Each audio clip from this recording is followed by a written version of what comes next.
In this tutorial, I'm going to show you how to change the sort order of your vehicle list. So I'm going to go into Settings and Preferences. We're just going to scroll down until we get to the Inventory Sort options here. So you can see right now it's sorted by make in ascending order. We have this applied to our admin and our website. Right now we can show up to 50 vehicles per page.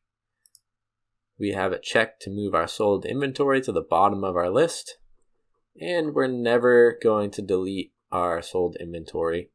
You could choose different time increments here if you do want to delete it. So this is what our inventory page looks like right now. If I go back in here and sort by miles, and then hit Save Changes, we'll go back and refresh our inventory page. And now you can see it's sorting by our miles, lowest to highest. And we have all our sold vehicles here at the bottom of the page. And we can go back in here, and we can sort by year.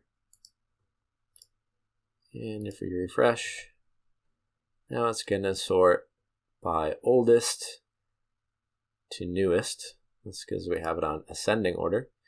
If we wanted to do newest vehicles first, we could just hit descending, save changes. Now it's showing our newer vehicles first. And we're sold so at the bottom. A lot of different ways you can play with it here. And just don't forget to save when you're done. That's all for this tutorial.